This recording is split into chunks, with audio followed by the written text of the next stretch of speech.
Салтівка – це найбільший спальний район Харкова. До війни тут мешкало 500 тисяч людей, а це третина населення міста. Північна Салтівка, де ми знаходимося зараз, це частина цього району, що на околиці міста. Від самого початку війни росіяни прицільно і щоденно обстрілювали Північну Салтівку. За даними Міністерства оборони, 70% інфраструктури і будинків тут ушкоджені. Обстріли тут тривали від початку повномасштабного вторгнення і щодня посилювалися. Перших руйнувань район зазнав уже 25 лютого. Відтоді, день за днем, росіяни цілеспрямовано знищували цивільну інфраструктуру житлового масиву. Росіяни гатили з артилерії, мінометів, реактивних систем залпового вогню, наприклад, смерчів і градів. Снаряди летіли з населених пунктів, ближчих до кордону з Росією. Нині на Північній Салтівці спостерігається відносна тиша. Відносна вона тому, що прильоти по нещодавно звільнених Збройними силами України сусідніх селищах тут добре чути. А час від часу продовжує прилітати і сюди. Тому поки зустрічаємо тут в основному військових і правоохоронців. Місцевих жителів вже пускають додому, але повертаються вони сюди не надто охоче, бо небезпідставно остерігаються обстрілів. Сюди ми не повертались, повернулись, такое, видели, все. Лідія Путько живе на вулиці Дружби народів 271. Дізнавшись про початок війни, вона вирішила залишитися на роботі у гуртожитку. До кінця травня Лідія не ризикувала повертатися додому, а коли приїхала, побачила вибиті вибуховою хвилею вікна і двері. Напротив, сусід, я не знаю, живой он или нет, лежачий мужчина, його вивозили. Молодые соседи, они в деревню уехали к маме, потому что жить же, никак. И так, я думаю, что не знаю, кто тут мог остаться в таких, вы же понимаете, ни единого окна, Им наша Северная Салтовка сподобалась. Видимо, дорога, все это окружная, церкуни. Б'ють кожен день, да. Лідія навряд чи приїхала б додому, якби не сусідські збори. Жителів 271-го будинку попросили зібратися правоохоронці, які почали обхід усіх квартир, щоб зафіксувати руйнування. За словами першого заступника керівника Київської окружної прокуратури Харкова Сергія Шевцова, це необхідно, аби зібрати докази російських злочинів. Наразі фіксуються та вилучаються докази обстрілів, які здійснювались військами Російської Федерації у житловому будинку номер 271 по вулиці Дружби народів в місті Харкові. Зараз спільно з власниками житлових приміщень оглядаються ті пошкодження, які були спричинені вибухами та влучанням снарядів, вилучаються докази, які мають значення для кримінального провадження. Більшість жителів будинку виїхали одразу після початку війни, оскільки прильоти було чути дуже добре. А ви пригадуєте, початок війни зразу почало прилітати? Чи ви ще до того почало прилітати? Утром 24-го мы проснулись, дочка прибежала к нам, говорит, война началась. Мы, какая война? Мы спали, то крыло. А тут это была там где-то воинская часть, все горело. И без конца стреляла. И мы сразу собрались. Да. Везде тут стреляли. Там, знаем, со страху мы убежали сразу.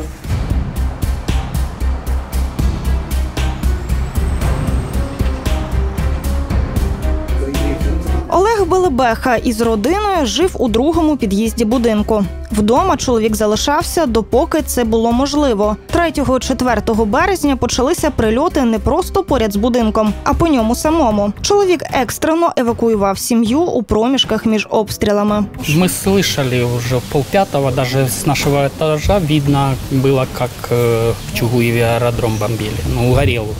Оно с 14-го. Мы думали, что это где-то Рогань, но уже позвонили родственникам на Рогане, они говорят, это в Чугуеве прилет был. И там видно было, как горело. Ви в цей момент подумали, що треба виїжджати? Нет, мы еще были до 4 числа здесь еще жили. Еще туда-сюда, то в подвал спускались, то до 4-го, когда начало в наш дом уже попадать, уже мы третьего у нас. Ну, там, по-моему, первого вот здесь вот между домов попало, двое было пострадавших. Мы их заносили, женщину сюда занесли, а там мужчину, говорят, вони не вижили. Спочатку наслідкам обстрілів вдавалося давати раду. Проте невдовзі їх щільність значно виросла. Прильоти ставали все ближчими і залишатися у будинку було неможливо. Коли за кілька днів після евакуації Олег Белебеха повернувся подивитися, в якому стані будинок, він його не впізнав.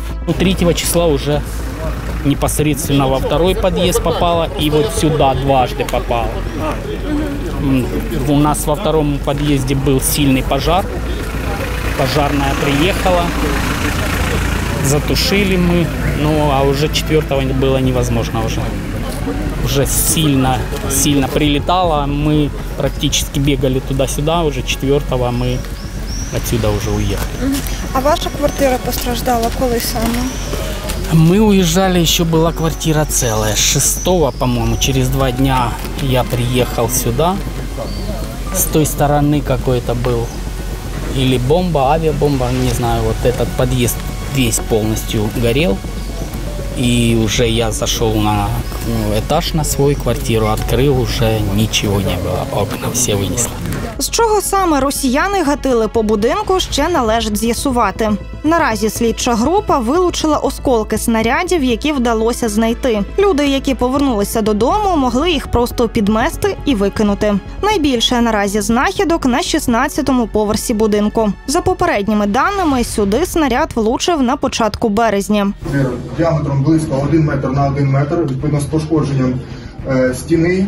Вказана стіна є торцевою. За вказаною стіною знаходиться під'їзд номер 1 будинку 271, тобто цього ж будинку.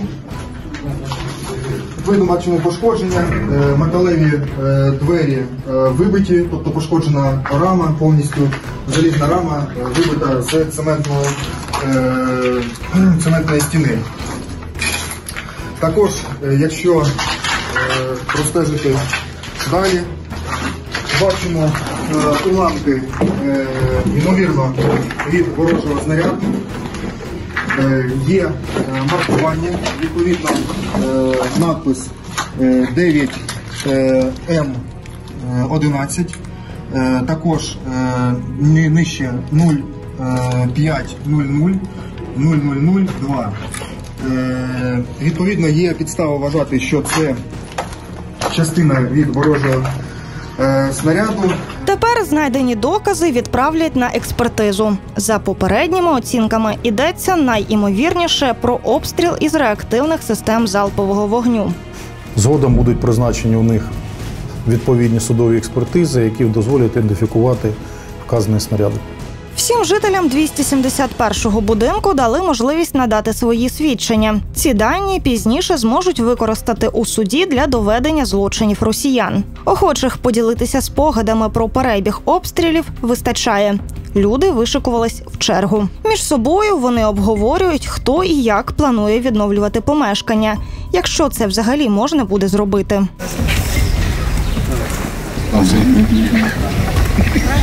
Зараз незрозуміло, чи зможуть люди повернутися у свої домівки. Деякі квартири менш пошкоджені, а деякі зруйновані вщент. Проте наразі невідомо, наскільки ушкоджені несучі конструкції багатоповерхівки і чи взагалі безпечно тут перебувати. Прокурор Сергій Швець каже, мають створити комісію, яка і оцінить ступінь руйнування. Лідія Путько суттєво менш оптимістична. Тут треба лопата, говорю, что-то такое более... И как его убираться, куда же убираться? Уже ж думаю, 11-й этаж все-таки. И мы же уже не первой молодости, как говорится. И это ж стекло. Его же какую-то емкость надо, думаю, как его в мешки, как его это. Но потом уже решили ничего, пока пройдет вот это все. А потом, может, как-то потихоньку, если не будет стрелянины, как говорится. Щоб не страшно вже було вбирати. А ось її сусід Олег Белебеха готовий повернутися додому хоч зараз. Переконує, так і зробив би, якби дали воду і світло. Зараз будинок повністю відключений від комунікацій, як багато інших пошкоджених будинків у Північній Салтівці. Мы хотим возвращаться. Если будут люди возвращаться, вот если соседи наши будут возвращаться, мы будем возвращаться. Просто надо, чтобы определенно нам дали электричество и воду. И уже, чтобы мы на месте могли ждать, что нам вообще делать. Или ремонтировать, или что-то, что делать нам. То есть квартиры, в которых можно просто стекла поставить. А есть вот такие вот трехкомнатные, которые сквозные, у них там плачевно, все плачевно. Ще одна причина, з якою люди поки не повертаються додому – обстріли. Поки ми разом з прокуратурою документуємо пошкодження у помешканнях місцевих жителів, чутно прильоти. Найімовірніше, кажуть місцеві, у Циркуни. Але прилітає не тільки у сусідні села. Проти ночі 2 червня росіяни розбомбили 17-ту школу. Внаслідок прильоту загинула 1 людина, ще 4 людей госпіталізували. Як пояснив керівник Київської окружної прокуратури Харкова Едуард Новіков, мешканці сусідніх будинків приходили ночувати у школу.